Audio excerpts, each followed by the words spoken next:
ഈ ഒരു ഡ്രിങ്ക് ഇതുവരെ ഉണ്ടാക്കി നോക്കാത്ത ആരെങ്കിലും ഉണ്ടെങ്കിൽ എന്തായാലും ഒന്ന് ഉണ്ടാക്കി നോക്കണേ. അത്രക്ക് ടേസ്റ്റ് വന്ന് സിമ്പിളായിട്ട് ഉണ്ടാക്കാനും പറ്റും. വീഡിയോ കണ്ടിട്ട് ഇഷ്ടപ്പെട്ടിട്ടുണ്ടെങ്കിൽ ഒന്ന് ലൈക്ക് ചെയ്ത് സബ്സ്ക്രൈബ് ചെയ്യണേ.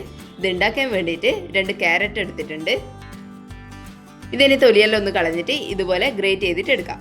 ഗ്രേറ്റ് ചെയ്തിട്ടല്ലെങ്കിൽ ചെറുതായിട്ടൊന്ന് അരിഞ്ഞെടുത്താലും മതിയാവും. ഇനി ഒരു പാത്രത്തിലേക്ക് ഒരു 1/2 കപ്പ് പാൽ ഒഴിച്ചു കൊടുക്കാം. പാല് നന്നായിട്ടൊന്ന് തിളച്ച് വരുന്ന സമയത്ത് ഫ്ലെയിം ഒന്ന് ലോയിൽ വെച്ച് കൊടുക്കുക. അതിനുശേഷം നമ്മൾ ഗ്രേറ്റ് ചെയ്ത് വെച്ചിട്ടുള്ള ക്യാരറ്റ് ഇതിനകത്തേക്ക് ഇട്ട് കൊടുക്കാം. ഇനി ഈ പാലും ക്യാരറ്റും കൂടി നന്നായിട്ടൊന്ന് മിക്സ് ചെയ്തെടുക്കാം. പാല് കുറവുള്ള പോലെ തോന്നും, പക്ഷേങ്കിൽ ഇത്ര പാല് തന്നെ മതിയാവും ഇതൊന്ന് വേവിച്ചെടുക്കാൻ വേണ്ടിയിട്ട്. ഇനി ഇതിൻ്റെ അകത്തേക്ക് മധുരത്തിന് ആവശ്യമായിട്ട് ഒരു 1/4 കപ്പ് അളവിൽ പഞ്ചസാര ഇട്ട് കൊടുക്കാം. ഇനി പഞ്ചസാരയും കൂടി നന്നായിട്ടൊന്ന് മിക്സ് ചെയ്തെടുക്കാം. ലോ ഫ്ലെയിമിൽ തന്നെ വെച്ചിട്ട് വേണം ഇതൊന്ന് വേവിച്ചെടുക്കാൻ. ഫ്ലെയിം കൂട്ടി വെച്ച് കഴിഞ്ഞാൽ പാല് പെട്ടെന്ന് വറ്റിപ്പോവുകയും ചെയ്യും.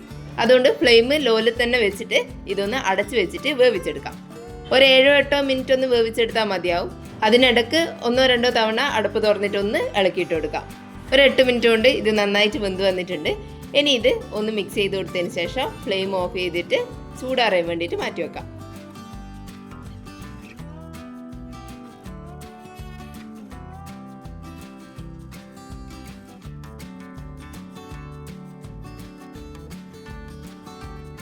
ചൂടൊന്ന് കുറഞ്ഞതിന് ശേഷം ഇതൊരു മിക്സിൻ്റെ ജാറിലേക്ക് ഇട്ട് കൊടുക്കാം. എന്നിട്ട് ഇത് നന്നായിട്ടൊന്ന് അരച്ചെടുക്കാം. ഇതുപോലെ നന്നായിട്ട് അരച്ചെടുത്തിട്ടുണ്ട്. വേവിച്ച ക്യാരറ്റ് ആയതുകൊണ്ട് പെട്ടെന്ന് അരച്ചെടുക്കാൻ പറ്റും. ഇനി ഇതിൻ്റെ അകത്തേക്ക് തണുപ്പിച്ചെടുത്തിട്ടുള്ള പാല് 1 കപ്പ് ഒഴിച്ചു കൊടുക്കാം. കട്ടപ്പാലുണ്ടെങ്കിൽ കട്ടപ്പാൽ ഒഴിച്ചു കൊടുത്താലും മതിയാവും.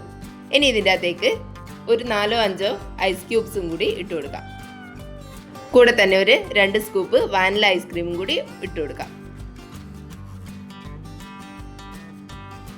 ഇനി ഇതെല്ലാം കൂടി നന്നായിട്ടൊന്ന് അടിച്ചെടുക്കാം.